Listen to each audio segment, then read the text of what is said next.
Hi, I'm E.D. Lewis and welcome back to my channel. E.D. Lewis Reviews back with an all-new nocturnal review. Before we get started, make sure to hit that like, that subscribe button, that little bell so you get notifications on my latest videos, as well as please leave a comment down below because I do love reading those comments. Alrighty, so this video was not intended to be a double review, but for scheduling, and I thought, well, you know, why not? And I wasn't even planning on reviewing these quite this soon, but there's a review that I'm getting ready to do soon that I would need to do these first. So here we are. It's another Dark Shadows review, helping to continue the 55th anniversary of Barnabas Collins. And also, recently, we also celebrated the 55th anniversary of Angelique herself. So here we go. I'm going to be doing two little reviews here, and I will timestamp this video for sure, so here we go. So first off, I'm reviewing the audio drama Dark Shadows, The House of Despair. Probably won't be able to see this because of glare, so I'll probably just pop up an image of it.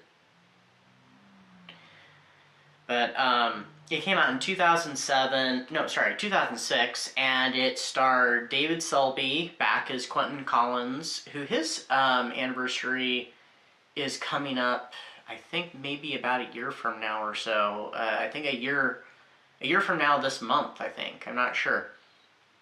Lara Parker as Angelique, John Carlin as Willie Loomis, Catherine Lee Scott as Maggie Evans, and also there is a kind of a cameo in this audio of Robert Rodin, who played Adam in the original series, playing a passenger on a train, but he comes back later on in this little season of Dark Shadows from Big Finish Productions, and plays another character. So this is Dark Shadows, The House of Despair. It was written by Stuart Manning, and it takes place in the 1980s, the early 1980s. Quentin Collins is returning to his hometown of Collinsport, weary from his travels.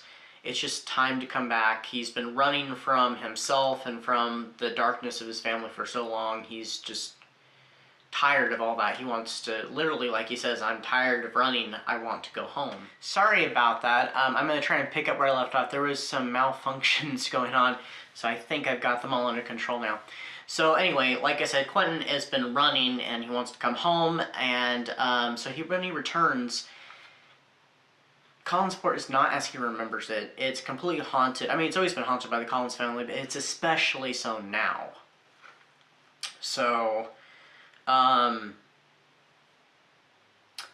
his family is missing. The Collins family is missing. The house of Collinwood is deserted, and he's warned by people to just leave town. Maggie Evans, who now owns the and runs the Collinsport Inn, she warns him to go. The new owner of the Blue Whale Bar, Ed Griffin, who's played by David Selby's son, Jameson Selby, basically wants him to get out of town. And he used to work for the Collins family, apparently, and he has no liking for them. And the town is kind of overrun by these kind of zombie-like people. They're called the Lost Ones. They, it's like their souls have been removed and they just kind of wander the streets and stuff aimlessly. And there's birds everywhere that seem to, you know, watch people. And when Quentin, after he re-meets up with Willie Loomis, the caretaker of Collinwood, they try to get into the house and they are attacked by the birds. Well, Quentin decides to summon a little help, and that help comes from Angelique. So he brings her back from the dead, resurrects her, and they go about trying to find out what has happened to the Collins family, what has happened at Collinwood, and to the town of Collinsport. And that's all I'm going to say about the plot.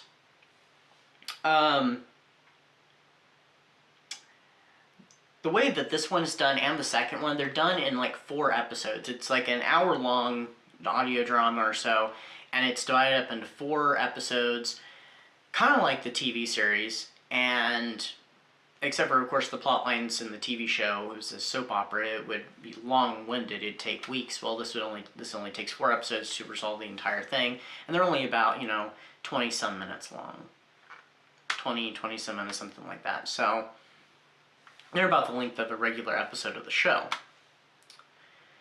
And the performances are excellent, and we do get Barnabas back, but Barnabas is not being played by Jonathan Frid, and they explain why that is, actually. And, I mean, when I first saw this, or listened to it, rather, I did see it advertised on a Dark Shadows DVD, and I was like, oh, I gotta check these out. So I was listening to it, and I was like, I wonder why they don't have Barnabas. Well, that kind of explains why, and so I thought it was a nice way of explaining it. It's a shame we don't have Jonathan Frid, but it's okay.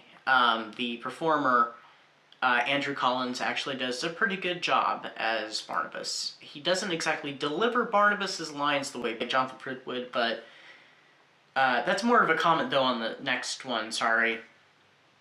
But he does a good job. So, with this one, I think I rated it 4 stars. If I'm wrong, I'll correct it. Or, sorry, pumpkins, jack-o'-lanterns. But yeah, and also this one has kind of a tie to mythology a little bit. If anybody knows what a Strix is, and that's all I'm going to say on that. So you'll have to listen to it. I know they're available for download. You might be able to get them on Amazon even, but Big Finish Productions definitely has them. Moving on now to number 2. There will be some minor spoilers in this. Yeah, there will be some minor ones, but not too much. And I will elaborate a little bit on the Barnabas thing. So this is Dark Shadows, the Book of Temptation. I'll probably put up an image because the glare is probably too bad right there. This one's not written by Stuart Manning. It's actually written by Scott Hancock.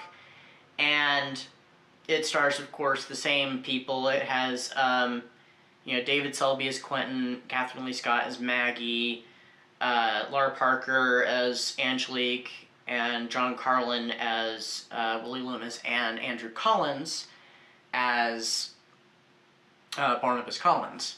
Now, this one picks up not long after the events, like pretty quickly, like probably within maybe a day or a few days after the events of the first one, after they basically rescued Collinwood, the house, but the family is still missing and nobody knows what happened to them. So Quentin is continuing his investigation. Barnabas is readjusting in his,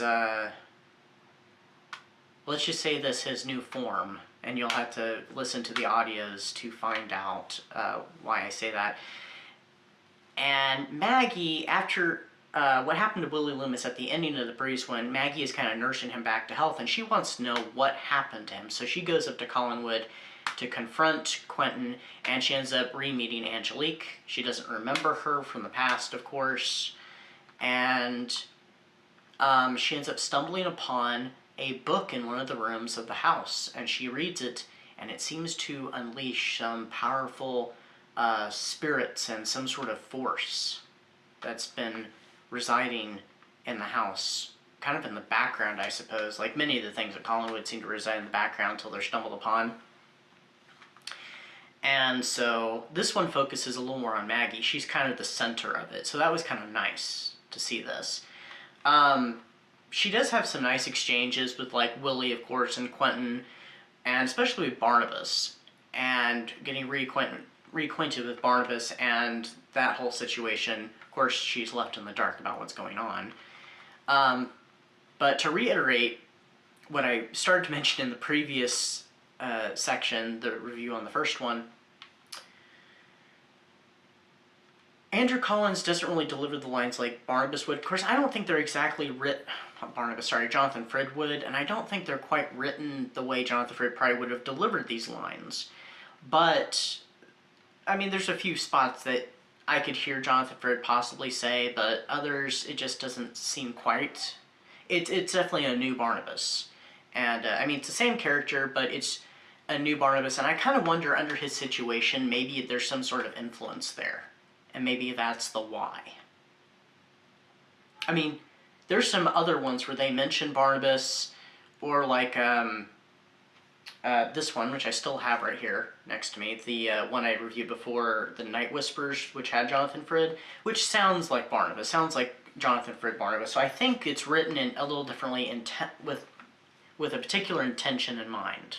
So this one I don't think is as good as the first one. I seem to really like Stuart Manning's writing. But I think I gave this one maybe 3 stars, or pumpkin, sorry. If I'm wrong, I will correct it. But all in all, I think it was pretty good. It's another one that's delivered in 4 episodes, 4 increments, and it's about an hour. Well, it says 69 minutes, so, but it's not bad. And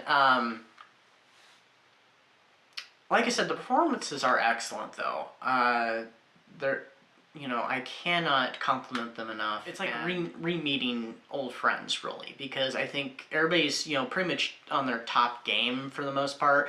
Now, it probably has to get a little taking used to because they're not physically acting it, and it's been some years, and they're, you know, just doing voices. But still, I think they fit back into the characters pretty well and get comfortable pretty quickly. So, I mean, there's that. And it, you know, it still continues the legend of Collinwood, and there was something else I was going to say, and I think I forgot what it was. But anyway, these are both excellent. I would definitely recommend them. Basically, almost all the Big Finish production ones I've listened to, and I haven't listened to all of them. There's so many of them.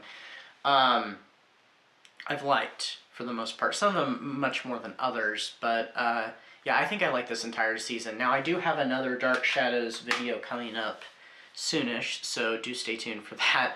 And it's kind of the reason why I've done this.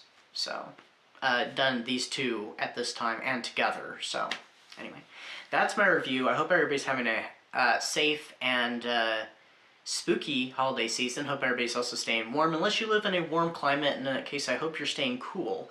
So anyway, I'll see you back here with another review very soon. Another video, another review. Stay safe, stay spooky, and I'll see you soon. Bye-bye.